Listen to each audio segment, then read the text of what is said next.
بسم اللہ الرحمن الرحیم۔ السلام علیکم ورحمۃ اللہ وبرکاتہ۔ میں پروفیسر حافظ خلیل احمد آپ کی خدمت میں حاضر ہوں۔ ناظرین، آج کا ہمارا بہت اہم لیکچر ہے کیونکہ یہ اسلام سے پہلے کے زمانہ جاہلیت اور اس کے علاوہ فطرت نبوت کا عرصہ، یعنی جو حضرت عیسیٰ اور آپ صلی اللہ علیہ وسلم کے درمیان تقریباً 570 سال کا فاصلہ ہے، اس کے متعلق ہے۔ اور اس 570 سال کے فاصلے کو فطرت نبوت کا عرصہ یا فطرت نبوت کا زمانہ کہا جاتا ہے۔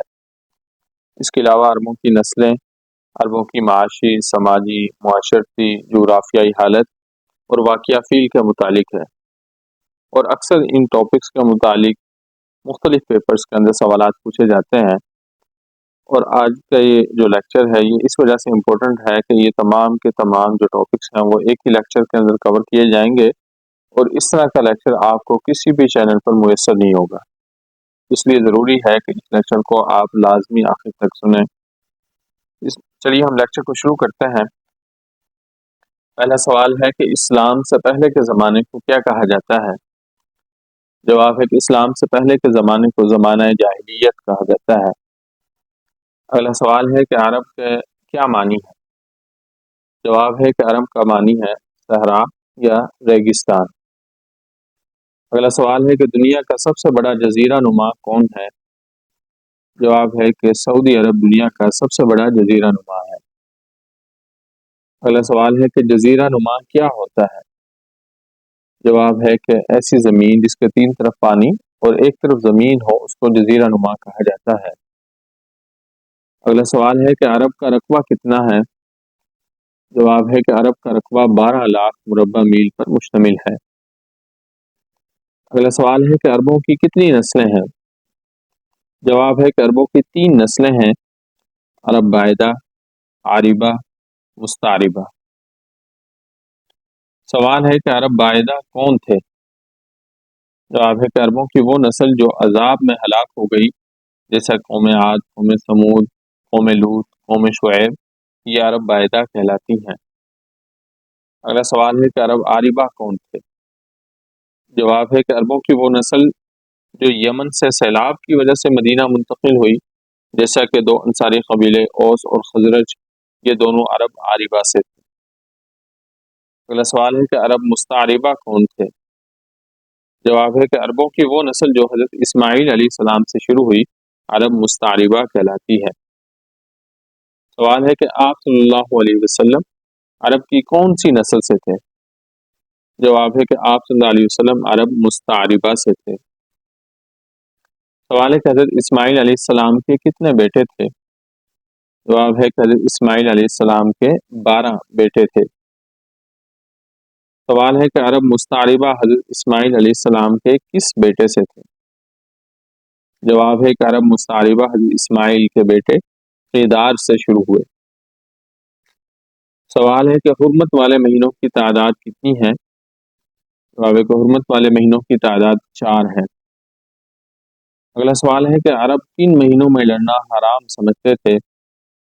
جواب ہے کہ عرب 4 جو مہینے ہیں، نمبر 1 ذوالقعدہ، 2 ذی الحجہ، تیسرا محرم، چوتھا رجب، ان 4 مہینوں کو حرمت والے مہینے کہتے ہیں، اور ان 4 مہینوں کے اندر عرب لڑائی کرنا حرام سمجھتے تھے۔ اگلا سوال ہے کہ عرب کے مشہور تجارتی میلے کون سے تھے؟ جواب ہے کہ عکاظ، ذوالمجاز اور مجنہ، یہ عرب کے مشہور تجارتی میلے تھے۔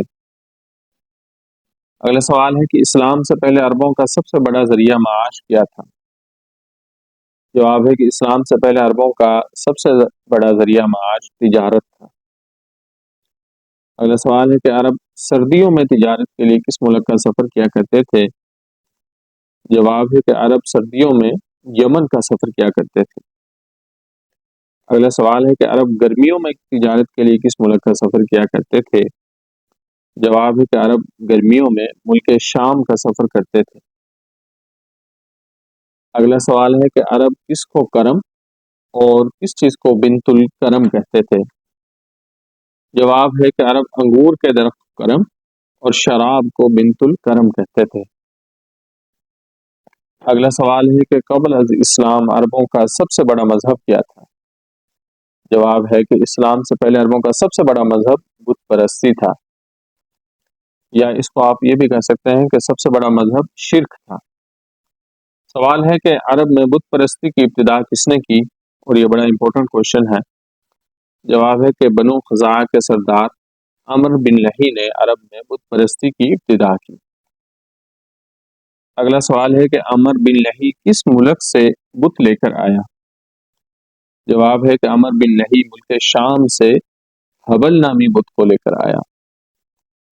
سوال ہے کہ سب سے بڑا بت یعنی بت اعظم کون سا تھا؟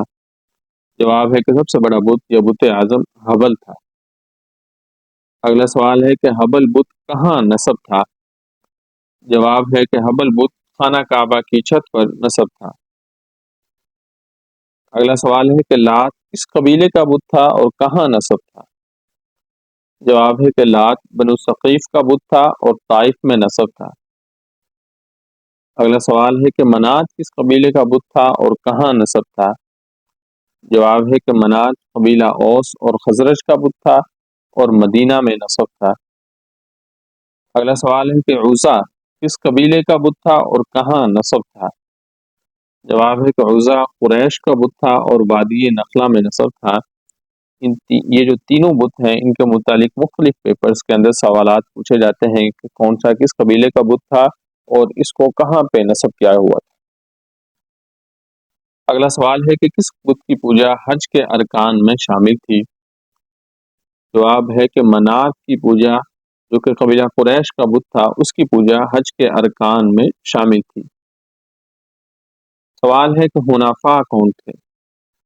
جواب ہے کہ کچھ لوگ اپنے آپ کو دین ابراہیمی کا پیروکار سمجھتے تھے اور شرک نہیں کیا کرتے تھے، اس وجہ سے ان کو حنفاء کہا جاتا تھا۔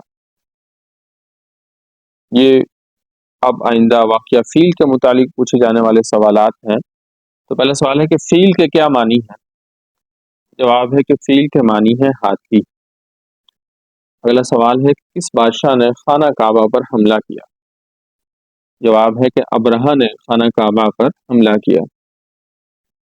اگلا سوال ہے کہ ابرہہ کس ملک کا بادشاہ تھا؟ جواب ہے کہ ابرہہ یمن کا بادشاہ تھا۔ اگلا سوال ہے کہ ابرہہ کا مذہب کیا تھا؟ اور یہ سوال پبلک سروس کمیشن کے اندر بہت دفعہ پوچھا گیا ہے۔ جواب ہے کہ ابرہہ کا مذہب عیسائیت تھا۔ اگلا سوال ہے کہ ابرہہ نے خانہ کعبہ کے مقابلے میں کون سی عمارت تعمیر کی؟ جواب ہے کہ ابرہہ نے خانہ کعبہ کے مقابلے میں صنعاء میں جو یمن کا کیپٹل ہے ایک کلیسا تعمیر کیا تھا۔ سوال ہے کہ ابرہہ کے لشکر کی تعداد کتنی تھی؟ اور یہ سوال 2021 کے لیکچرار اسلامیات میں پوچھے جانے والے سوالات میں سے ایک سوال ہے۔ جواب ہے کہ 60,000 ابرہہ کے لشکر کی تعداد تھی۔ اگلا سوال ہے کہ اللہ تعالیٰ نے کس پرندے کے ذریعے ابرہہ کے لشکر کو ہلاک کیا؟ جواب ہے کہ ابابیل کے ذریعے اللہ تعالیٰ نے ابرہہ کے لشکر کو ہلاک کیا۔ اگلا سوال ہے کہ کس سورت میں اس واقعے کا ذکر ہے؟ جواب ہے کہ سورۃ الفیل میں اس واقعے کا ذکر موجود ہے۔ اگلا سوال ہے کہ مکہ کا پرانا نام کیا تھا؟ جواب ہے کہ مکہ کا پرانا نام بکہ تھا۔ اگلا سوال ہے کہ مکہ مکرمہ کو قرآن میں کیا کہا گیا ہے؟ جواب ہے کہ مکہ مکرمہ کو قرآن میں بلد امین کہا گیا ہے۔ اگلا سوال ہے کہ ام القریٰ کس بستی کو کہا جاتا ہے؟ جواب ہے کہ مکہ مکرمہ کو ام القریٰ کہا جاتا ہے۔ اگلا سوال ہے کہ مدینہ کا پرانا نام کیا تھا؟ جواب ہے کہ مدینہ کا پرانا نام یثرب تھا۔ یہ آج کا ہمارا لیکچر تھا۔ اس سے پہلے ہم انبیاء کی سیریز کو پڑھ چکے ہیں جو کہ ترتیب کے ساتھ تھی، حضرت آدم علیہ السلام سے شروع ہوئی اور حضرت عیسیٰ علیہ السلام پہ جا کر مکمل ہوئی، اور اس کے بعد حضرت عیسیٰ سے لے کے آپ صلی اللہ علیہ وسلم تک جو 570 سال کا گیپ ہے اس کے متعلق آج ہم نے پڑھ لیا ہے۔ اب آئندہ ہم انشاءاللہ سیرت طیبہ کو شروع کریں گے اور وہ لیکچر بھی انشاءاللہ ترتیب کے ساتھ ہوں گے۔ اس لیے آپ سے گزارش ہے کہ اگر آپ نے ہمارا چینل ابھی تک سبسکرائب نہیں کیا تو اس چینل کو سبسکرائب کر لیں۔ انشاءاللہ یہ چینل آپ کو آپ کے کسی بھی قسم کے امتحانات میں مددگار ثابت ہوگا۔ اور اس کے ساتھ ساتھ اس ویڈیو کو لائک کریں اور صدقہ جاریہ سمجھتے ہوئے آگے شیئر کریں تاکہ کسی اور بھائی کا فائدہ بھی ہو سکے۔